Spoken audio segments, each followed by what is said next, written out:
Hello అందరికీ, ఎలా ఉన్నారు? అందరూ బాగున్నారా? Welcome back to my channel షబీనాతో సరదాగా. మార్నింగే రెడీ అయిపోయాను అనమాట. పార్సల్ వచ్చింది అని చెప్పేసి మెసేజ్ వచ్చింది. మా అత్తయ్య మామయ్య మామిడికాయలు అయితే పంపించారనమాట. ఇంకా అవైతే తీసుకురావడానికి వెళ్తున్నాను. మార్నింగ్ 5:30కి లేసాను. 5:30కి లేసి బట్టలు ఉతికేసి ఇంటి ముందరంతా బాగా నీట్గా శుభ్రం చేసేసి స్నానం చేసేందుకు ఇప్పుడు 7 అవుతుంది. ఇంకా నేను రెడీ అయిపోయాను. మా హస్బెండ్ స్నానం చేసుకుని వస్తేనే ఇంకా బస్ స్టాండ్కి అయితే వెళ్తామన్నమాట పార్సల్ తేవడానికి. ఇంకా 7కి వెళ్తున్నాము. 7:30 అయిపోతుందేమో వచ్చేందుకు. ఇంకా టిఫిన్ ఇంకా ఏం చేయలేదు, పిల్లలు లేపలేదు. ఇంకా వాళ్ళని స్కూల్కి పంపించాలి, వాటర్ వస్తాయి, మోటార్ వేసుకోవాలి, చాలా పనులు ఉన్నాయి. మార్నింగ్ లేస్తే చాలా చాలా హడావుడిగా ఉంటుంది. ఇప్పుడైతే పార్సల్ తీసుకోవడానికి వెళ్తున్నాం అనమాట. ఇంకేమేమి కాయలు పంపించారో అనేది నేను చూపిస్తాను. ఇప్పుడైతే చలో బస్ స్టాండ్కి. పిల్లలైతే ఇంకా పడుకొనే ఉన్నారు. ఇంకా చిన్నోని మాత్రం లేపలేదు, పెద్దోని మాత్రం లేపేసి వాడికి వాటర్ ఆల్రెడీ ముందుగానే కాంచి పెట్టేశాను. ఇంకా నేను వచ్చాక స్నానం చేసుకుని రెడీ అయిపోయిండు అని చెప్పాను అనమాట. పెద్దోన్ని లేపాను. ఇంకా వాడి పని అయితే వాడు సైలెంట్గా చేసుకుంటాడు. చిన్నోనికి మాత్రం ఒక మనిషి ఉండాలి, దగ్గరుండి చేపియాలి అన్ని పనులు. కాబట్టి పెద్దోని లేపేసి వచ్చేసాను. ఇంక నేను టిఫిన్ కూడా చేయను. ఇంక ఇంటికి వెళ్ళి మా ఆయన 7:40కి అలా డ్యూటీకి వెళ్ళిపోవాలి. మరి చేస్తానో చేయలేను చూడాలి. ఇంక పార్సల్ మార్నింగ్ అయితే ఎక్కువ వస్తాయి. ఎందుకంటే ఇవన్నీ మధ్యాహ్నం వేసినవి మార్నింగ్కి వస్తాయన్నమాట. వాళ్ళు మార్నింగ్ వేసినవి మధ్యాహ్నానికే వచ్చేస్తాయి పార్సళ్ళు.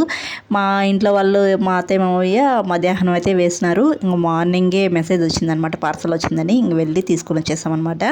ఇంకా ఏమేమి మామిడికాయలు పంపించారో చూడాలి. ఇంకా నాకైతే మా హస్బెండ్ డ్యూటీకి వెళ్తారు కదా, టైం అయిపోతుంది అని చెప్పేసి నేను టిఫిన్ అయితే చేస్తున్నాను. మా కృషి చూసారా, నేను చలక రెడీ అయిపోయాడు. ఇంకా జస్ట్ వాడికి తలూవి టిఫిన్ పెట్టేస్తే చాలు, వాడు వెళ్ళిపోతాడనమాట స్కూల్కి. ఇంక మా చిన్నోడైతే ఇంకా పడుకునే ఉన్నాడు. మా హస్బెండ్ లేపుతున్నారనమాట. ఇంక నేను ఇక్కడైతే టకటకాని టిఫిన్ అయితే చేసేస్తున్నాను. ఇంక ఈరోజు అయితే దోశ చేసేస్తున్నాను. మామూలుగా ఇడ్లీ అనుకున్నాను, మార్నింగ్ ఇడ్లీ సాంబార్ చేసుకుందాము అని అనుకుంటే ఇంకా టైమే లేదు. ఇంకా కాబట్టి జస్ట్ చట్నీ నూరేసి దోశ అయితే వేసేస్తాను. ఇక్కడ చూసారా మా బబ్బులు తూగుతూ ఉన్నాడు. ఇంకా ఇప్పుడు జస్ట్ లేసాడనమాట మా ఆయన లేపితే. ఇంకా మామిడికాయలు ఏమేమి పంపించారని మా ఆయనకి ఆతృతగా ఉంది, అదే చూస్తూ ఉన్నారనమాట. ఇప్పుడు సీజన్ లాస్ట్ కాబట్టి నీలంకాయలే పంపించారు ఎక్కువగా. ఇంకా బెంగళూరుకాయలు పంపించారనమాట. కలర్ ఉండే బెంగళూరుకాయలు పంపించారు. ఈ బెంగళూరుకాయలు మాగాల్సిన అవసరం లేదు, పచ్చివే అలాగే తినేస్తారు. ఎక్కువగా తినేది మా బబ్బులు మా హస్బెండే అనమాట. ఇంకా అవి కొన్ని పంపించారనమాట. అవి మాకుండా ఫ్రిడ్జ్లో పెట్టేసి అప్పుడప్పుడు తింటారు. ఇంక మా అత్తయ్య చూసారా, అదే ఒట్టి తుణుకులు కూడా పంపించారనమాట. బాక్స్లో వేసి మామిడికాయలు మధ్యలో పెట్టి పంపించారు. ఇవి యాక్చువల్లీ మా హస్బెండ్కి చాలా ఇష్టము, అందుకే గుర్తుగా బాక్స్లో వేసి పంపించారనమాట. ఎండబెట్టి పంపించారు. నాకు ఇక్కడ ఎండ కూడా ఉండదు, అందుకే ముందుగా మా అత్తయ్య ఎండబెట్టి పంపించేశారనమాట. ఇంకా మా హస్బెండ్కి ఫాస్ట్గా ఒక 2 దోశలు వేసాను, కారపు దోశలు. ఆయన తినేసి ఇంకా డ్యూటీకి అయితే వెళ్ళిపోతారు. మా ఖుషిద్ మేము పార్సల్ తెచ్చేలోపు స్నానం చేసుకొని బట్టలు వేసుకొని నేను టిఫిన్ ఇచ్చాను, తింటూ ఉన్నాడు. మా బబ్లు గాడు ఇప్పుడు లేచినాడు. ఇప్పుడు వీడియో తీస్తా అంటే పోయి చైర్ కింద దూరుకున్నాడు. అలా ఉంటుంది, లేపితే కానీ లేడు. ఇక బబ్లుకి స్నానం చేయించాలి. మా హస్బెండ్ ఫాస్ట్గా తినేసి వెళ్ళిపోయారు. ఇంకా నేనైతే పిల్లల్ని రెడీ చేసి స్కూల్కి పంపించాలి. ఇంకా బబ్లుకి అయితే వాటర్ పెట్టాను, ఇంకా కాగలేదనమాట. ఆ లోపల ఈ మామిడికాయలు సర్దేద్దామని చెప్పేసి అన్నీ సపరేట్ చేసి పెట్టాను. ఇంక ఇవైతే ఫ్రిడ్జ్లో పెట్టేయాలి. ఈ బెంగళూరుకాయలు ఇవి మాత్రం ఒక 4-5 డేస్కి అంతా బాగా మాగిపోతాయి. ఇవన్నీ లోపల వేసి మూత పెట్టేసామంటే తెరకుండా ఒక 3 రోజులు 4 రోజులు పెట్టేసినామంటే బాగా మాగిపోతాయి అనమాట. ఈసారి నీలంకాయలు చాలా ఎక్కువ పంపించారు. ఇంకా వీటిలో ఒక 4-5 కాయలు నేను సపరేట్ చేసి పెట్టుకున్నాను అనమాట. అంటే కర్రీకి, పప్పుకి, చట్నీకి మామిడికాయ రైస్ చేసుకుంటే బాగుంటుంది కదా అని చెప్పేసి పక్కకు పెట్టుకున్నాను. అవి పెట్టుకోవడం కూడా వేస్ట్ అయిపోయింది, అంటే తేరిపినాయి అనమాట. అవి కూరలో వేసుకున్న, చట్నీ చేసుకున్న తీయగానే ఉంటుంది, అంతగా బాగుండదు అనమాట. సపరేట్ చేసి పెట్టుకున్న ఇవి అనమాట. తర్వాత అవి కూడా బయట వేసేసాను, మాగిపోయాయి.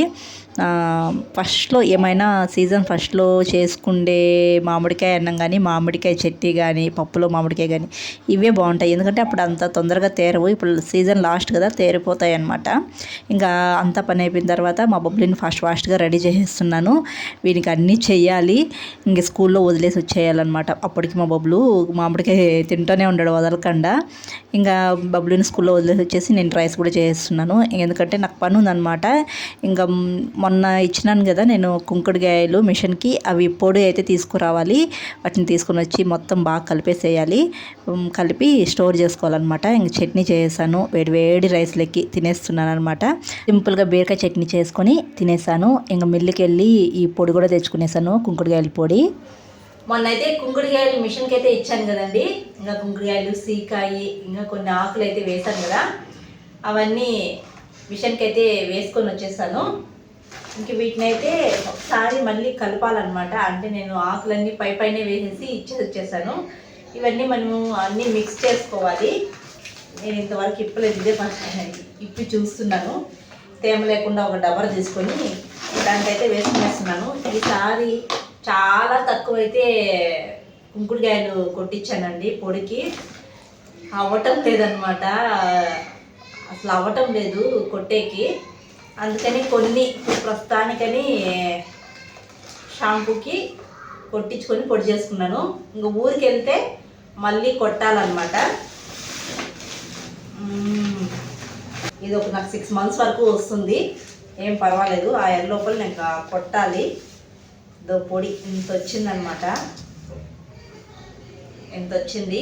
మంచిగా కలిపేసేయాలి మొత్తము. ఇంకా దీంట్లో కుంటగింజరాకు వేసుకోవచ్చు, ఆమ్లా వేసుకోవచ్చు, ఇవన్నీ కూడా వేసుకోవచ్చు. కానీ నాకు ఇవి దొరకలేదు కాబట్టి నాకు దొరికినవే వేసుకున్నాను. నేనైతే హోమ్మేడ్ షాంపూ అయితే ఇలా చేసుకుంటానమాట. నాకు చిన్నప్పటి నుంచి అలవాటు అయిపోయింది కాబట్టి ఇంకా తప్పదు, చేసుకోవాల్సిందే. నాకు షాంపూలు వేస్తే వేసినట్టే ఉండదు, తలస్నానం చేసినట్టు ఉండదు. కాబట్టి దీనికి అలవాటు పడిపోయాను. ఇంకా ఇది ఎలా కలుపుకుంటాననేది కూడా మీకు ఒక క్లిప్పు యాడ్ చేస్తాను చూడండి. కొద్దిగా నాకు ఎంత సరిపోతుందో హెయిర్కి అంత పొడైతే మగ్గులో వేసుకొని వేడి వాటర్ వేసుకునేస్తాను. వేసుకొని తలస్నానం చేసేస్తాను అనమాట. తలకి షాంపూ లాగా వాడేస్తాను. ఇంక ఈ పొడినంతా ఈ గరిటతో ఇట్లా బాగా కలుపుకునేయాలండి. ఈసారి తక్కువ క్వాంటిటీలోనే చేసుకున్నాను. ఇది బయటగాన గాలి పోయే విధంగా పెట్టేసినామంటే గడ్డలు కట్టకపోతుంది. ఈ పొడి అనేది గాలి పోకుండా ఒక డబ్బాలో, ప్లాస్టిక్ డబ్బాలో కానీ స్టోర్ చేసుకుంటే మనకు 1 year వరకు ఉంటుంది. పొడి అయితే ఇలా కలుపుకునేసాను. ఇప్పుడు నేను ఒక ప్లాస్టిక్ డబ్బాలో అయితే స్టోర్ చేసుకునేస్తాను అనమాట. అంతే అనమాట, నేను హోమ్మేడ్ షాంపూ ఇలా తయారు చేసుకుంటాను. ఈసారి చిగురాకు తక్కువ వేసాను. ఇంతకుముందు ఇయర్ అయితే చాలా ఎక్కువ వేసాను. చాలా మంచిది చిగురాకు. చాలామంది చిగురాకు అంటే తెలియకుండా పోవచ్చు. ఇది మనకు పల్లెటూరులో దొరుకుతుంది, పెద్దవాళ్ళని అడిగినా చెప్తారనమాట. ఇది అనమాట నా హోమ్మేడ్ షాంపూ. ఇంక ఈ వీడియో అయితే ఇక్కడితో ఎంజాయ్ చేస్తున్నాను. మీకు ఇంకా ఎలాంటి వీడియోలు కావాలో కామెంట్ చేయండి, లైక్ చేయండి, సబ్స్క్రైబ్ చేయండి. నెక్స్ట్ వీడియో కలుద్దాం. Bye bye.